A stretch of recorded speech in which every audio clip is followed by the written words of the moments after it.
1983 সালের ১৩ মার্চ বাংলাদেশের প্রথম ইসলামী ব্যাংক হিসেবে এই ব্যাংকের যাত্রা। দেশের অধিকাংশ মানুষের লেনদেন ও আর্থিক সঞ্চয় হয় ইসলামী ব্যাংকে। প্রবাসীদের পাঠানো রেমিটেন্সের ২৭% অর্থও আসে ইসলামী ব্যাংকের মাধ্যমে। আর ২০১৭ সালে এসে দেশের ৫৬টি ব্যাংকের মধ্যে ইসলামী ব্যাংকের বার্ষিক মুনাফা দাঁড়িয়েছে ২০০৩ কোটি টাকা।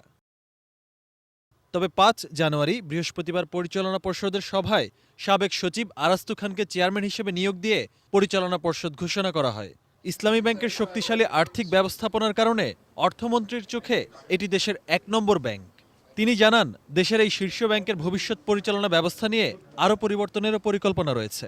Islamic Bank is at the moment the number one bank in the country in terms of its business. তবে তাদের আরও সমস্যা আগের থেকেও কিছু কিছু ছিল, যে তাদের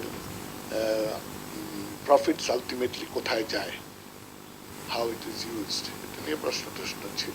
বিদেশি অংশীদার বদলের পর তাদের চাপেই ইসলামী ব্যাংকে পরিবর্তন আনা হয়েছে। তবে এর ফলে কোনো নেতিবাচক প্রভাব পড়বে না বলেও আশা প্রকাশ করেন অর্থমন্ত্রী। The MD and chairman have been changed. There is definitely common sense suggests that there will be fairly big changes. বিকেলে ব্যাংকটির নবনিযুক্ত চেয়ারম্যান আরাস্তু খান বলেছেন, ব্যাংকটির মূলনীতি মেনেই সকল কার্যক্রম স্বাভাবিকভাবেই পরিচালনা করা হবে। দেশবাসী, গ্রাহক ও শেয়ারহোল্ডারদের মধ্যে জানিয়ে দিতে চাই, এটা প্রথমে আমি এটা বলেছি, we are all unanimously agreed to say that এই প্রিঅ্যাম্বলে যেটা আছে বেসিক শরিয়া ল, that has to be strictly followed. যারা ইসলামী ব্যাংকে কর্মরত আছেন তাদেরকে চাকরি নিয়ে সম্পূর্ণ শঙ্কামুক্ত থাকারও আহ্বান জানান chairman.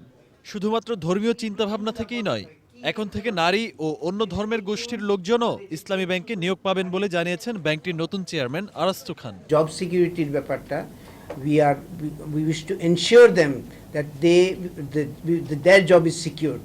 This bank is open for anybody, Hindu, মুসলিম, খ্রিস্টান, যে কেউ, তারা যদি মেরিট হয়, ভালো যদি হয়, they can sit for examination and proper recruitment, they can get job. এবং we have talked to Ahmed Rabbi Tanim, ATN news, Dhaka.